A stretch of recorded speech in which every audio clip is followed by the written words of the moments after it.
आज के पाठ का शीर्षक है आचार्य रामचंद्र शुक्ल का आलोचना कर्म। इस पाठ से आप आचार्य रामचंद्र शुक्ल के आलोचना कर्म के मुख्य मुख्य पहलुओं को समझ सकेंगे। आचार्य शुक्ल की रचनाओं से भी परिचित हो सकेंगे।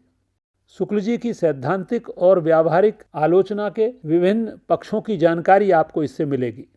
इससे आप शुक्ल जी की इतिहास दृष्टि और आलोचना के पारस्परिक संबंध को भी समझ सकेंगे। हिंदी आलोचना को पहली बार तर्कसंगत, दिशाबोधी और व्यवस्थित रूप प्रदान करने का श्रेय आलोचक आचार्य रामचंद्र शुक्ल को है। उनसे पहले हिंदी आलोचना की एक उर्वर जमीन, शुरुआती जमीन मिश्रबंधु, पदम सिंह शर्मा, कृष्ण बिहारी मिश्र, लाला भगवान दीन आदि आरंभिक आलोचकों ने तैयार की थी।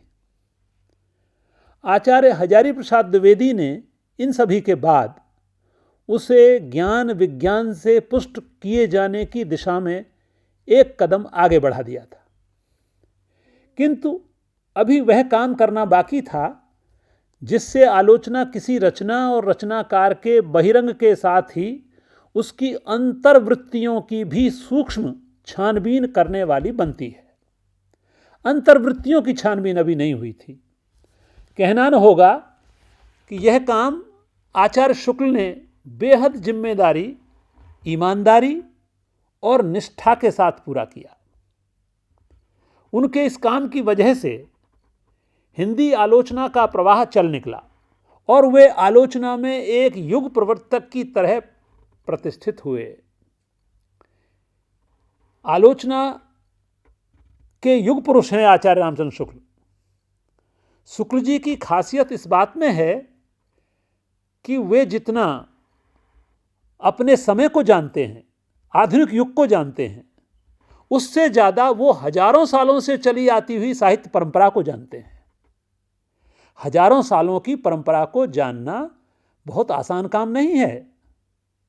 अपने समय को तो बहुत लोग जानते हैं, लेकिन शुक्ल जी दोनों बातों को जानते हैं। काल और युगों की बिखरी हुई चेतना को इस तरह से संबद्ध रूप में जान लेना बहुत मुश्किल होता है, और शुक्ल जी ने वो करके दिखाया है। सामान्यतः जो व्यक्ति पारंपरिक साहित्य को समझता है वो आधुनिक से दूर भागता है, और जो आधुनिक को जानता है वो प्राचीन की अनदेखी करता है। यह प्रवृत्ति मिलती है। शुक्ल जी की खासियत यही है इस बात में कि वे इन दोनों के बीच सेतु बनाने का महत्वपूर्ण काम करते हैं। वे दोनों को जानते हैं। यही उनके आलोचक व्यक्तित्व की महानता है। परंपरा और नवीनता दोनों के रिश्ते को सही दिशा देकर उसे अपने समय के लिए उपयोगी बना लेना शुक्ल जी की मनीषा का मुख्य काम रहा है। वे चीजों के संबंध पर आलोचक के साथ एक दार्शनिक और विचारक की तरह सोचकर उसका विश्लेषण करते हैं।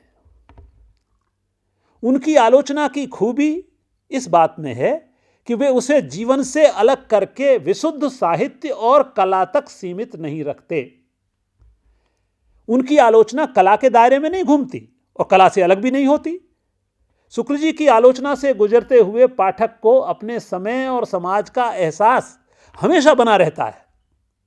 साथ ही इस पाठ का उद्देश्य यह बतलाना भी है कि साहित्य की आलोचना के मूल में साहित्य की आलोचना नहीं होती, बल्कि जीवन की आलोचना होती है।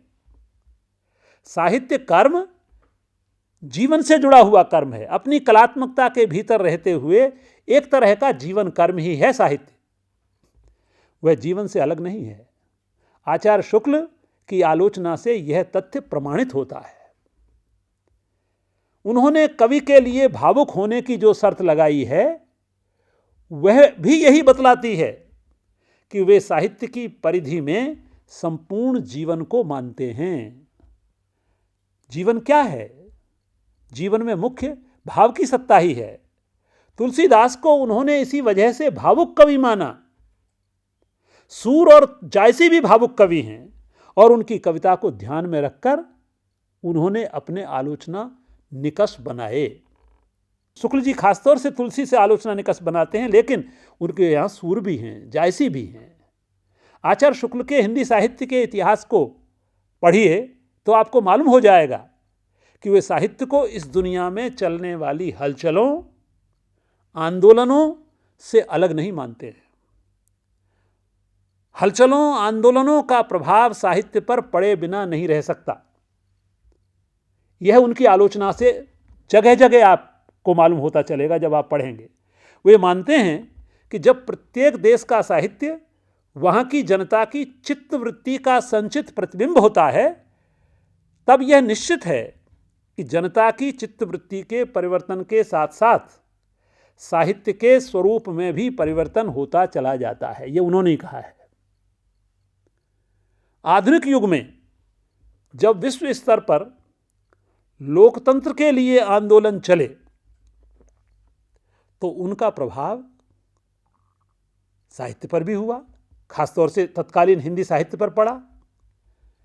हिंदी क्षेत्रों में भी स्वाधीनता आंदोलन चल रहा था, इसलिए उस समय की राजनीतिक हलचलों का प्रभाव पड़ना स्वाभाविक था। यह समझने के और जानने की जरूरत है कि जिस समय आचार्य शुक्ल अपने आलोचना कर्म में लगे हुए थे, उस समय भारत की जनता स्वाधीनता संघर्ष करने में लगी थी। अंग्रेजों के विरुद्ध, ब्रिटिश औपनिवेशिक सत्ता के विरुद्ध आज़ादी की लड़ाई लड़ रही थी। इस आंदोलन से जीवन के कुछ नए मूल्यों की प्रतिष्ठा हो रही थी, कुछ नई बातें जुड़ रही थी। इसके प्रभाव साहित्य रचना पर भी पड़ रहे थे। शुक्ल जी के मन पर भी उनका गहरा असर था, जिसका उल्लेख वो कई जगहों पर करते हैं। वे एक जगह पर लिखते हैं कि वर्तमान सभ्यता और लोक की घोर आर्थिक विषमता से जो असंतोष का ऊंचा स्वर पश्चिम में उठा, आप देखिए, घोर आर्थिक विषमता से असंतोष का ऊंचा स्वर पश्चिम में उठा, उसकी गूंज यहां भी पहुंची। दूसरे देशों का धन खींचने के लिए यूरोप में महायंत्र प्रवर्तन का जो क्रम चला, उससे पूंजी लगाने वाले थोड़े से लोगों के पास तो अपार धनराशि इकट्ठी होने लगी, पर अधिकांश श्रमजीवी जनता के लिए भोजन वस्त्र मिलना भी कठिन हो गया। यह शुक्ल जी की शब्दावली है। अतः एक ओर तो यूरोप में मशीनों की सभ्यता के विरुद्ध रूसी साहित्यकार टॉलस्टॉय की धर्मबुद्धि जगाने वाली वाणी सुनाई पड़ी। टॉलस्टॉय धर्मबुद्धि जगाने की बात कहते हैं यंत्रों के विरुद्ध, जिसका भारतीय अनुवाद गांधी जी ने किया, यह शुक्ल जी मानते हैं। दूसरी ओर इस घोर आर्थिक विषमता की घोर प्रतिक्रिया के रूप में साम्यवाद और समाजवाद के सिद्धांत चले। यह शुक्ल जी को पूरी जानकारी है उस जमाने की, जिन्होंने रूस में अत्यंत उग्र रूप धारण करके भारी उलटफेर कर दिया। यह शुक्ल जी की भाषा है, शुक्ल जी के शब्द है।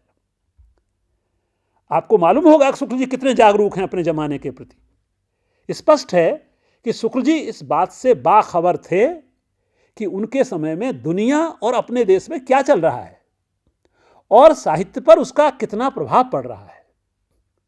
उन्होंने जितना भी साहित्य लिखा है, उसमें इस तरह के विचारों की अभिव्यक्ति जगह जगह पर मिलती है।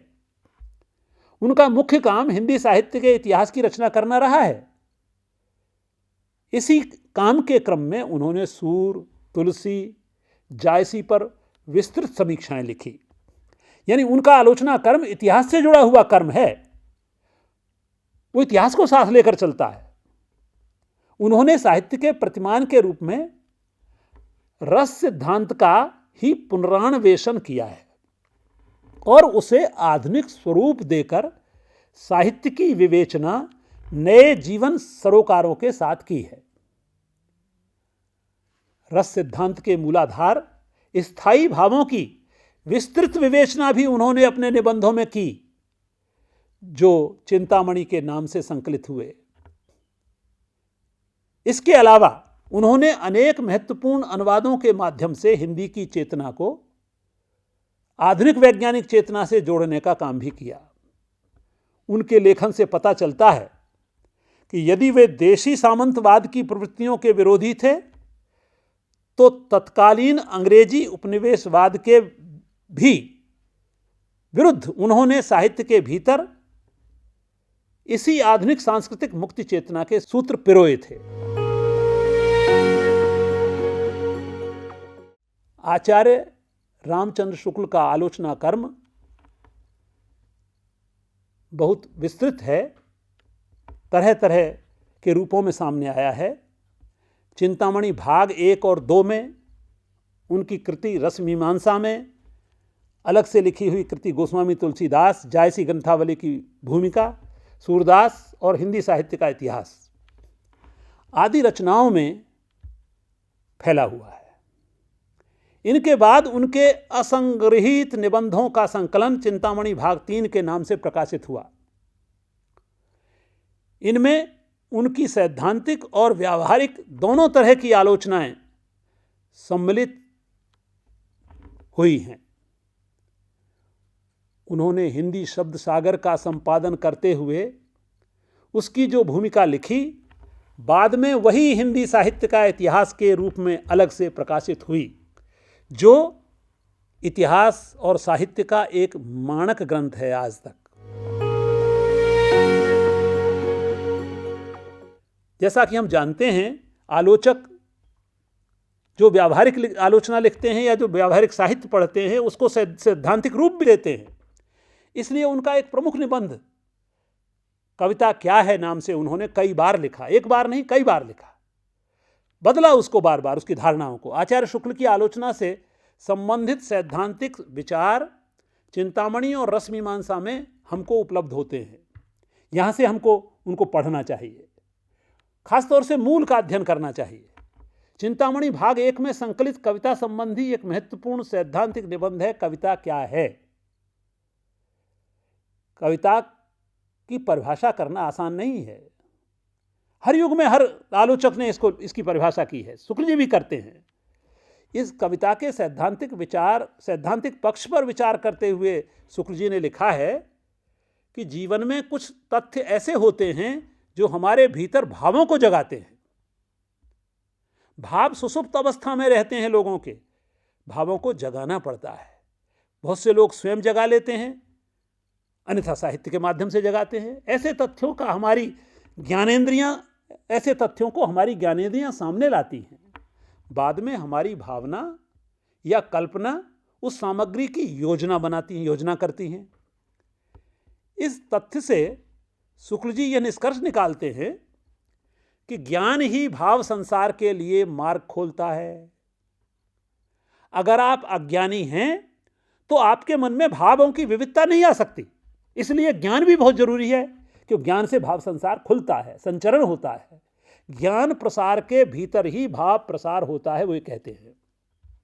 जो अज्ञानी हैं उनमें भाव प्रसार भी नहीं हो सकता, होगा तो बहुत सीमित परिधि में रहेगा।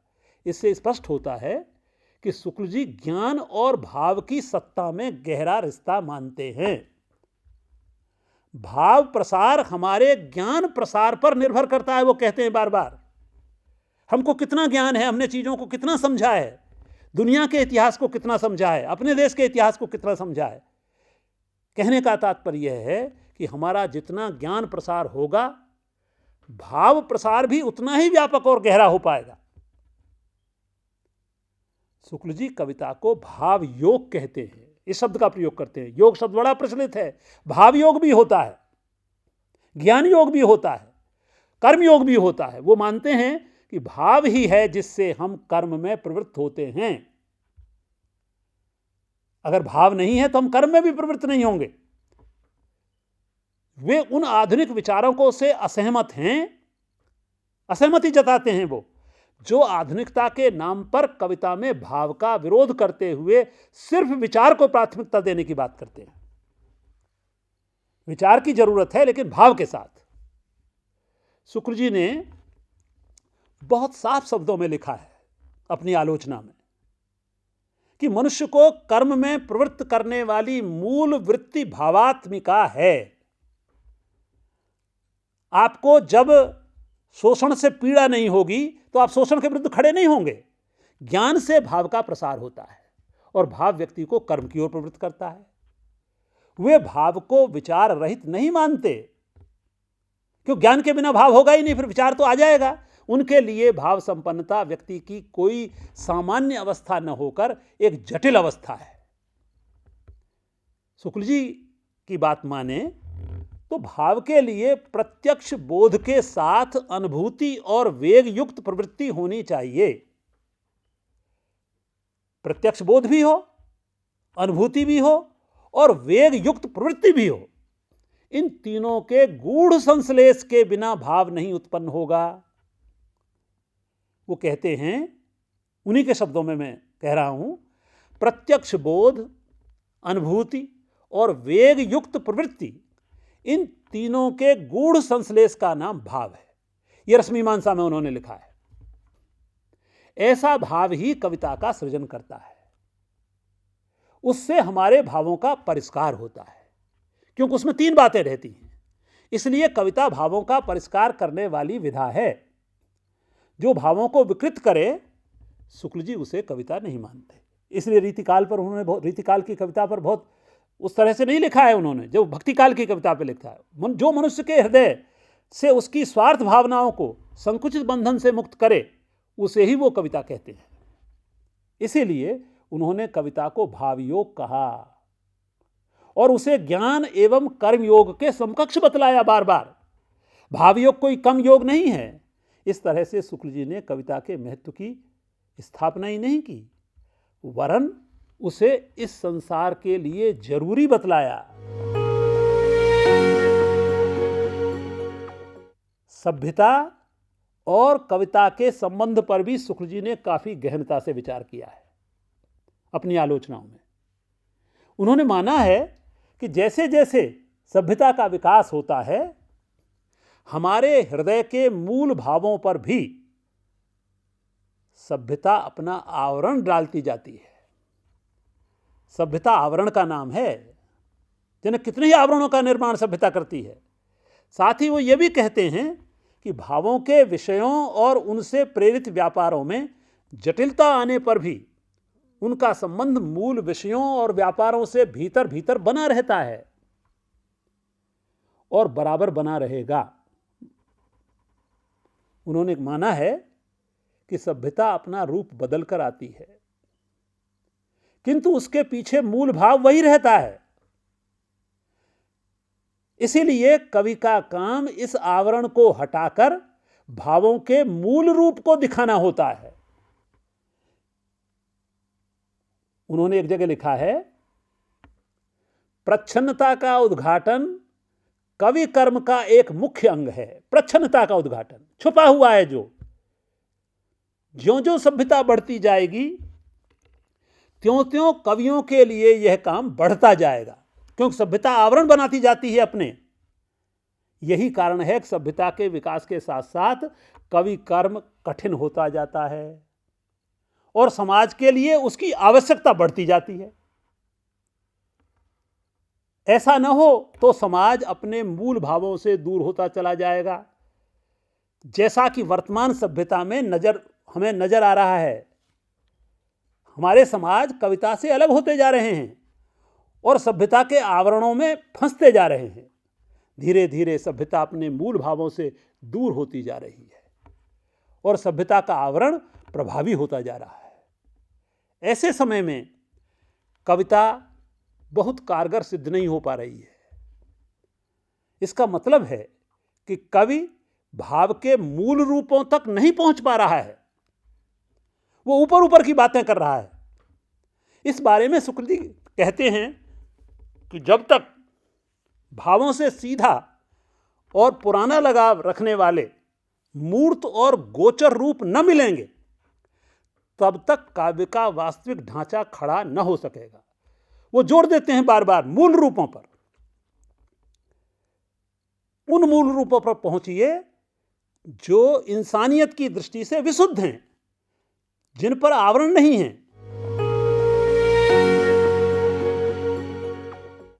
उन्होंने परंपरागत रस सिद्धांत को अपने समय के ज्ञान प्रसार और विवेक से जोड़कर उसे समकालीन बनाया।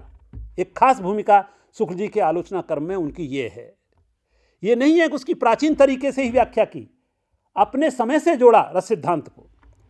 उन्होंने रस का संबंध प्रत्यक्ष संसार से जोड़ा, जो हमें आंखों के सामने दिखाई देता है, और कविता के बारे में जो पहले से रहस्यवादी और अध्यात्म परक मान्यताएं चली आ रही थी, उनका पूरे जोर से पुरजोर खंडन किया। रहस्यवाद का खंडन जितना शुक्ल जी करते हैं, बहुत आलोचक वैसा नहीं कर पाते। पारंपरिक तौर पर पुराने काव्य चिंतक रस को अलौकिक अनुभूति मानते चले आ रहे थे, अलौकिक अनुभूति है। शुक्ल जी ने इस तरह की मान्यताओं को अस्वीकार किया कि लौकिक अनुभूति होती है, रस भी कोई अलौकिक नहीं होती, और यह सिद्ध किया कि भावों का आधार यही संसार है, किसी दूसरे संसार की जरूरत नहीं है, जो हमारी आंखों के सामने प्रत्यक्ष है। उन्होंने रसात्मक बोध के विविध रूपों पर विचार करते हुए यह बतलाया है उन्हीं के शब्दों में, रसानुभूति प्रत्यक्ष या वास्तविक अनुभूति से सर्वथा पृथक कोई अंतर्वृत्ति नहीं है, बल्कि उसी का एक उदात्त और अवदात्त रूप है। हमारे यहाँ के आचार्यों ने स्पष्ट रूप से सूचित कर दिया है कि वासना रूप में स्थित भाव ही रस रूप में जगा करते हैं। वासना रूप में स्थित भाव वो मौजूद हैं। व्यावहारिक जीवन में यह अनुभूति प्रत्यक्ष और स्मृति रूप में होती है। पुरानी जो स्मृतियां हैं वो भी अनुभूतियों को जगाती हैं। इसी तरह से शुक्ल जी ने रस का संबंध आनंद से जोड़ देने वालों से अपनी असहमति जाहिर की है, और यह कहा है कि कविता से प्राप्त आनंद का संबंध वैसे सुखभोग से नहीं है जैसे हम जीवन में सुखभोग करते हैं। यदि ऐसा होगा तो दुखात्मक भावों से आनंद की प्राप्ति कैसे होगी? फिर तो दुखात्मक भावों से भी दुख की प्राप्ति होगी। इसलिए उनके विचार से साहित्य में आनंद की अवधारणा अलग तरह की है। उन्होंने लिखा है कि आनंद शब्द को व्यक्तिगत सुख भोग के स्थूल अर्थ में ग्रहण करना मुझे ठीक नहीं जचता। उसका अर्थ मैं हृदय का व्यक्तिबद्ध दशा से मुक्त और हल्का होकर अपनी क्रिया में तत्पर होना ही उपयुक्त समझता हूं। व्यक्तिबद्ध दशा से मुक्त होना, हर मनुष्य अपनी व्यक्तिबद्ध दशा में रहता है, उससे मुक्त नहीं हो पाता। कविता मुक्त करती है, इसलिए आनंदित होता है। इस रूप में वे कविता का काम मनुष्य के हृदय को स्वार्थ मुक्त करना मानते हैं, व्यक्तिबद्धता से मुक्त करना मानते हैं। यह काम कविता तभी कर सकती है जब वह रसोद्भावक हो। उनके द्वारा स्थापित रस सिद्धांत की धारणा पुराने रस सिद्धांत से अलग आज के जमाने की मान्यताओं से जुड़ जाती है। यहां पर आकर उनका लोक मंगल का आलोचना सिद्धांत भी उनकी भाव योग की इसी धारणा से निकला है।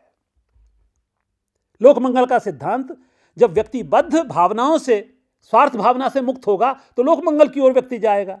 इसी से कविता व्यक्ति को हृदय की मुक्तावस्था तक ले जाकर रस दशा में पहुंचाती है। तो उनकी रसदशा वो रसदशा नहीं है जो सुख से प्राप्त होती है।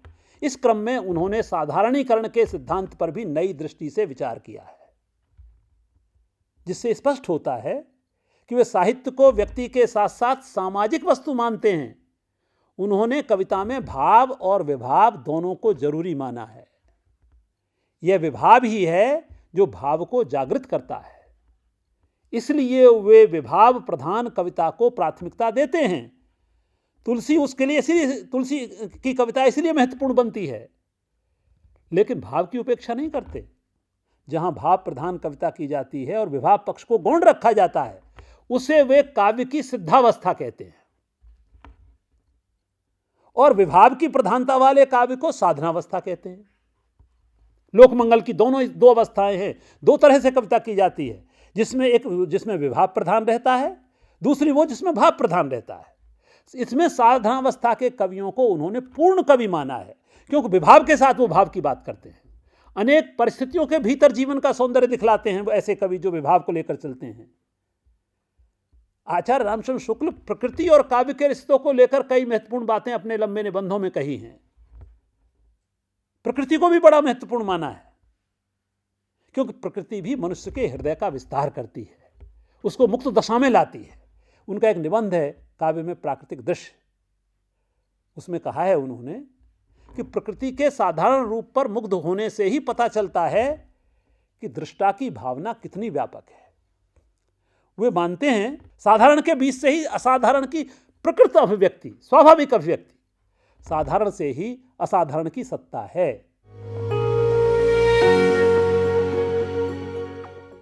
शुक्ल जी ने अपनी आलोचनाओं में कला विधान पर भी पूरा विचार किया है, विस्तार से विचार किया है। छायावाद युग के आते आते ऐसे अनेक लोग थे जो साहित्य के रस अलंकार जैसे पुराने साहित्य सिद्धांतों का मजाक उड़ाते थे, उनका विरोध कर रहे थे। शुक्ल जी ने ऐसे नासमझों से डटकर मोर्चा लिया और रस अलंकार को नया परिप्रेक्ष्य प्रदान किया। वे साफ शब्दों में कहते हैं कि जगत के इतिहास, विज्ञान आदि द्वारा हमारा ज्ञान जहाँ तक पहुँचा है वहाँ तक हृदय को भी ले जाना आधुनिक कवियों का एक काम होना चाहिए। जहाँ तक ज्ञान पहुँच गया है, इससे उनकी साहित्य और जीवन संबंधी धारणा का पता चलता है कि वे साहित्य का अद्यतन ज्ञान विज्ञान से कितना गहरा रिश्ता मानकर चलते थे। अद्यतन जो ज्ञान विज्ञान चल रहा है दुनिया में, कविता इस तरह हृदय विस्तार का काम ज्ञान विस्तार के साथ करती है। उनकी राय में ज्ञान विस्तार के बिना हृदय विस्तार भी संभव नहीं है, जैसा कि हम आरंभ में ही हम कह चुके हैं। जैसे शुक्ल जी काव्य में रहस्यवाद को जरूरी नहीं मानते, वैसे ही उन्होंने कला के नाम पर उक्ति वैचित्र को जरूरी नहीं माना है। एक उनका निबंध है काव्य में रहस्यवाद। उन्होंने काव्य में अभिव्यंजनावाद निबंध भी लिखा और जिसमें काव्य में वस्तु और रूप के संबंध को खासतौर से विश्लेषित किया। वे जितना महत्व वस्तु को देते हैं उतना ही उसके रूप विधान को। वो रूप की उपेक्षा नहीं करते, कला विधान की उपेक्षा नहीं करते। उन्होंने इस प्रसंग में पश्चिमी विचारक क्रोचे की अभिव्यंजना संबंधी मान्यताओं का तार्किक ढंग से खंडन करते हुए स्थापित किया कि कविता में अभिव्यंजना से वस्तु या अर्थ का सही और संतुलित संबंध स्थापित किए बिना कला अपनी पूर्णता को प्राप्त नहीं कर सकती।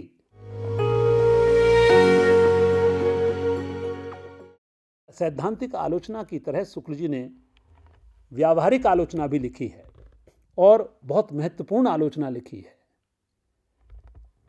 जो लोग व्यावहारिक आलोचना नहीं लिखते वो पूरे आलोचक नहीं होते। उन्होंने व्यावहारिक आलोचनाओं में भी अपनी मान्यताओं के अनुसार अपने प्रिय कवियों की कविताओं की आलोचना करके यह बतलाया कि सिद्धांत और व्यवहार का क्या संबंध होता है। सिद्धांत का अगर व्यवहार से संबंध नहीं है तो सिद्धांत दो कौड़ी का होता है। उनको तुलसी की कविता में जीवन और भावों की सर्वांग पूर्णता का बोध हुआ, जिसके आधार पर उन्होंने तुलसी को हिंदी का सबसे अग्रणी और आदर्श कवि की तरह पेश किया, माना। उन्होंने तुलसी ग्रंथावली का संपादन करते हुए उसकी जो भूमिका लिखी उसे स्वतंत्र रूप में गोस्वामी तुलसीदास शीर्षक से पुस्तकाकार प्रकाशित कराया। इसमें शुक्ल जी ने स्थापित किया है कि तुलसी में सर्वांगपूर्ण भावुकता है। ये उन्हीं के शब्द हैं, सर्वांगपूर्ण भावुकता। एकांगी भावुकता भी होती है, इसका मतलब यह है, जो किसी अन्य कवि में देखने को नहीं मिलती। अन्य कवि एक एक क्षेत्र के कवि हैं, वो सर्वांग जीवन के कवि हैं। दूसरे हिंदी काव्य की शक्ति का पूर्ण प्रसार इनकी रचनाओं में ही पहली पहल दिखाई पड़ा, ये मानते हैं।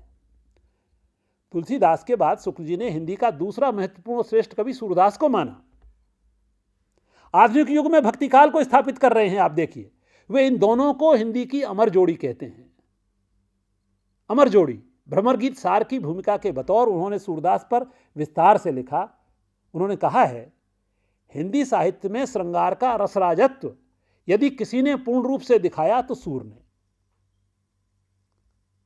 उन्होंने यह भी बतलाया है कि प्रेम नाम की मनोवृत्ति का जैसा विस्तृत और पूर्ण परिज्ञान सूर को था, वैसा और किसी कवि को नहीं। या तुलसी भी पीछे रह जाते हैं। उन्होंने सूर की वाग विदग्धता और नवीन प्रसंगों की उद्भावना की क्षमता को खास तौर से रेखांकित किया और सराहा है। उनके तीसरे बड़े कवि हैं जायसी, जिनकी विस्तृत व्यावहारिक समीक्षा उन्होंने लिखी है। उन्होंने जायसी के हृदय को प्रेम की पीर से भरा हुआ पाया। प्रेम सूर के यहां भी है, प्रेम तुलसी के यहां भी है, लेकिन प्रेम की पीर से भरा हुआ है जायसी का मन। उसकी खुले दिल से प्रशंसा की। तुलसी के रामचरितमानस को जीवन गाथा का और जायसी के पद्मावत को उन्होंने प्रेम गाथा का दर्जा दिया। वहां जीवन गाथा कहा, उसको प्रेम गाथा कहा। शुक्ल जी की एक और महत्वपूर्ण कृति है सबसे अधिक, जिसमें पूरे हिंदी साहित्य उस जमाने तक, उनके जमाने तक पूरे हिंदी साहित्य को लिया है, उसमें आलोचना के सूत्र वहां मिलते हैं। वो महत्वपूर्ण कर्म है हिंदी साहित्य का इतिहास। सबसे विस्तृत काम हिंदी साहित्य के इतिहास की उनकी रचना है, जिसमें पता चलता है कि हर एक कवि की परीक्षा कैसे की जा सकती है। एक एक कवि की परीक्षा की है उन्होंने। हिंदी साहित्य के उनके इतिहास की खास बात है उनकी इतिहास दृष्टि, जिसमें उनकी आलोचना दृष्टि ने साहित्य और इतिहास के संबंध का निरूपण भी साथ साथ किया है। यहां इतिहास और साहित्य दोनों साथ साथ चलते हैं। इतिहास का विवेक बहुत जरूरी है मनुष्य के लिए। दोनों की चेतना का एक मिलन बिंदु है, वह है जीवन, जगत और प्रत्यक्ष अनुभूति, जिसके लिए साहित्य और इतिहास दोनों यत्नशील रहते हैं। इस तरह से यह उनकी त्रिआयामी रचना है, जिसमें जीवन, जगत, इतिहास और आलोचना एक बिंदु पर आकर मिलते हैं। इसमें उन्होंने साहित्य के इतिहास का 4 कालों में विभाजन करके समय के अनुसार, परिवर्तन के अनुसार, अपने मनमाने रूप में नहीं, काव्य प्रवृत्तियों के आधार पर उसका विवेचन प्रस्तुत किया है। इस विश्लेषण में उन्होंने संबंधित काल के प्रमुख और गौण कवियों की विशेषताओं का उल्लेख करते हुए उनका पूरा विवरण भी दिया है। चौथे और अंतिम काल को वे आधुनिक काल कहते हैं और इसके साथ उसको गद्य काल भी नाम देते हैं। इस काल में आकर हिंदी साहित्य में कविता के साथ गद्य साहित्य के विभिन्न रूपों की प्रतिष्ठा होती है, साहित्य फैलने लगता है। इस तरह से इस ग्रंथ में उनकी आलोचना करने की तुलनात्मक पद्धति का विकास होता है, उसके प्रमाण मिलते हैं। इन सब बातों को निष्कर्ष रूप में अगर हम कहें तो हम कह सकते हैं कि शुक्ल जी का आलोचना कर्म बहुआयामी था। वे चूंकि मुख्यतः कविता के आलोचक थे, इसलिए कविता की आलोचना करते हुए उन्होंने उसके सैद्धांतिक और व्यावहारिक दोनों पक्षों की विस्तार से विवेचना की है। कविता क्या है, जैसे निबंध के साथ उन्होंने सूर, तुलसी और जायसी पर विस्तृत व्यावहारिक समीक्षाएं लिखी हैं, जिनसे आज का आलोचक बहुत कुछ सीख सकता है। इसके अलावा हिंदी साहित्य का इतिहास में आलोचना की तुलनात्मक पद्धति का उपयोग किया है। यह खासियत है। आचार्य शुक्ल हिंदी के पहले ऐसे आलोचक हैं जिन्होंने आलोचना कर्म की गंभीरता को समझते हुए उसका संबंध अपने समय और समाज से जोड़ा, जिससे कविता समाज को और समाज कविता को पहचान सके।